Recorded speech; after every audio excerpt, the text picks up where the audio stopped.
ان الانسان خلق ہلوعا، یقیناً انسان پیدا کیا گیا ہے تھڑ دلا، یعنی انسان کی خلقت میں تھڑ دلاپن ہے، انسان کی خلقت میں اجلت پسندی ہے، انسان کی خلقت میں ضعف ہے، وہ ظلوم ہے، وہ جہول ہے۔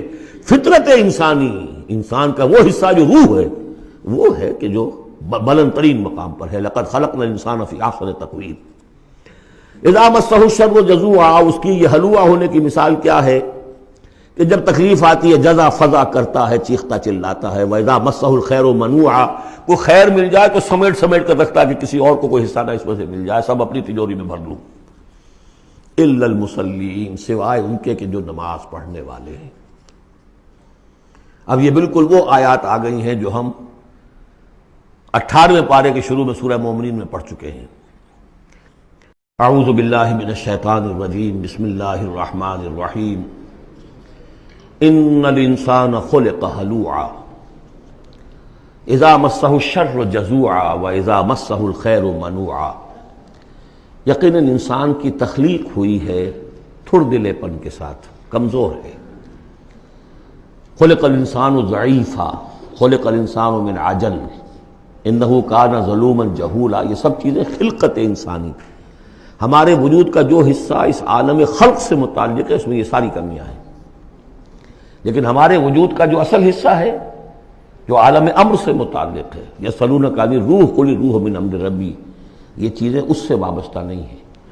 لیکن جب ہم اس روح سے بیگانہ ہو گئے ہوں، وَلَا تَكُونُوا كَالَّذِينَ نَسُوا اللَّهَ فَأَنسَاهُمْ أَنفُسَهُمْ، ہم نے اللہ کو بلا دیا، اللہ نے ہماری روح سے ہمیں غافل کر دیا، اب رہ گئے ہم نرے حیوان، تو ہمارے اندر یہ ساری چیزیں ہوں گی۔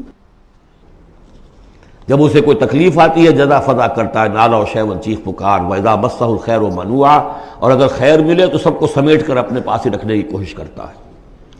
لیکن اس بزدلے پن سے، تھڑ دلے پن سے اوپر اٹھنے کے لیے جو چیزیں، جو پروگرام اللہ نے دیا ہے، اسی لیے آپ کو یاد ہوگا 18ویں پارے میں سورہ مومنین کی ابتدائی 11 آیات ہمارے منتخب نصاب میں وہ تیسرے حصے کا پہلا سبق ہے، اس میں وہ بھی شامل ہے، یہ بھی شامل ہے، کیونکہ یہ دونوں بالکل مشابہ مقامات ہیں، بلکہ بعض پہلو سے ایک دوسرے کی تفسیر کرتے ہیں، وضاحت کرتے ہیں۔ ان القرآن یفسر بعضہ بعضا، یہ ہے تعمیر سیرت۔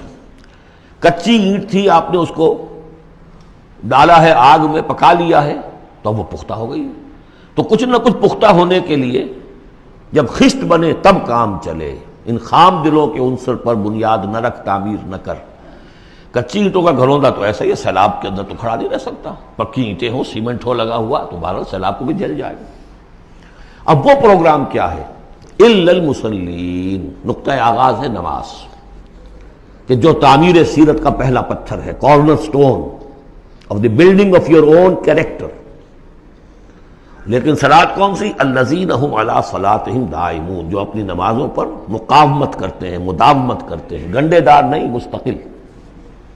وہاں تھا خاشعون، جو نماز کا باطن تھا، قد افلح المؤمنون الذین ھم فی صلاتہم خاشعون، والذین فی اموالہم حق معلوم للسائل والمحروم، اور وہ کہ جن کے اموال میں معین حق ہے مانگنے والے کا اور محروم کا۔ وہ یہ نہیں سمجھتے کہ جو کچھ ہمارے پاس آ گیا بس ہمارا ہی ہے، بلکہ اس میں حق ہے۔ جو بھی کسی وجہ سے محروم طبقہ ہے آپ کی سوسائٹی کا، جو کسی اپنی مجبوری میں آپ کے سامنے دست سوال دراز کر رہا ہے، ان کا حق اللہ نے آپ کے مال میں رکھا ہوا ہے، وہ حق ادا کرو، حق بحقدار رسید، اس پر قبضہ مخالفانہ نہ رکھو۔ اور یہ اس کا تعلق کس سے ہے؟ وہاں تھا والذین ھم للزکاۃ فاعلون، تو زکوٰۃ کے لیے وہ مسلسل کوشاں رہتے ہیں، جد و جہد کرتے رہتے ہیں تزکیہ نفس کی۔ اس کا تزکیہ نفس کی شکل کیا ہے؟ جیسے سورہ حدید میں ہم پڑھ چکے، ان المصدقین والمصدقات واقرضوا اللہ قرضا حسنا، تزکیہ نفس جو ہے مال نکالو تب ہوگا، تم نے وہ سارا گن تو اپنے اندر سنبھال کے رکھا ہوا ہے۔ والذین یصدقون بیوم الدین، اور وہ لوگ کہ جو قیامت کے دن پر، جزا و سزا کے دن پر، فیصلے کے دن پر کہ اس کی تصدیق کرتے ہیں۔ اب اس سے ان کا تعلق کیا ہوا؟ جو آخرت پر یقین رکھتا ہے وہ اس کے لیے زندگی، اس زندگی کا ایک ایک لمحہ جو ہے وہ امر ہے۔ امر کسے کہتے ہیں ہندی میں؟ وہ جس کے لیے مرنا نہ ہو۔ یہ ہماری زندگی فائنائٹ ہے، ختم ہو جائے گی، لیکن پوٹینشلی یہ انفائنائٹ ہے۔ کیوں؟ اس کا نتیجہ انفائنائٹ زندگی میں نکلے گا. جو کچھ یہاں کماؤ گے بدی کمائی ہے تو وہ خالدین فیہا، اور اگر نیکی کمائی ہے تو خالدین فیہا. کہاں سے کماؤ گے؟ اسی وقت سے کماؤ گے نا. پونجی تو یہی ہے. اس لیے سورۃ العصر میں اسی کی تو قسم کھائی ہے، والعصر ان الانسان لفی خسر. غافل تجھے گھڑیال یہ دیتا ہے منادی، گردوں نے گھڑی ان کی ایک اور گھٹا دی. اس حوالے سے جن کا آخرت پر یقین ہو جائے وہ پھر اپنا وقت ضائع نہیں کرتے. والذین هم عن اللغو معرضون، یہ وہاں تھا، یہاں ذکر کر دیا جو اس کا اصل سبب ہے کیوں وہ لغو سے دور رہتے ہیں. والذین یصدقون بیوم الدین، وہ یوم الدین کی پوری تصدیق کرتے ہیں. والذین هم من عذاب ربهم مشفقون، جو اپنے رب کے عذاب سے لرزاں و ترساں رہتے ہیں، ڈرتے رہتے ہیں. ان عذاب ربهم غیر معمول، یقیناً تیرے رب، ان کے رب کا عذاب ایسا نہیں ہے کہ جس سے کوئی نڈر ہو جائے، نچنت ہو جائے. والذین هم لفروجهم حافظون الا علی ازواجهم او ما ملکت ایمانهم فانهم غیر ملومین فمن ابتغى وراء ذلك فاولئک هم العادون. یہ جوں کہ تو الفاظ وہاں بھی تھے یہاں بھی. والذین هم لاماناتهم وعهدهم راعون، یہ بھی وہیں بھی تھے یہاں بھی ہے. سیکس ڈسپلن، خواہش نفس پر، شہوات کے اوپر قابو، زنا سے اور غلط حرکتوں سے بچنا، پھر جو بھی امانات ہیں اور جو عہد ہیں ان کا پورا پورا پاس کرنا. یہاں ایک اضافی شے آئی ہے، والذین هم بشہاداتہم قائمون، جو اپنی گواہیوں پر قائم رہتے ہیں. اصل میں یہ بھی ایک امانت ہے گواہی.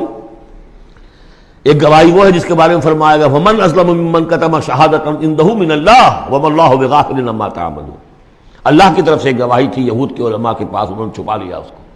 تو گواہی پر قائم رہنا، گواہی کو واضح کرنا. والذین هم علی صلاتہم یحافظون، اور وہ لوگ کہ جو اپنی نماز کی محافظت کرتے ہیں. اولئک فی جنات مکرمون، یہ ہوں گے جو جنتوں میں ہوں گے اور وہاں ان کا اعزاز و اکرام ہوگا.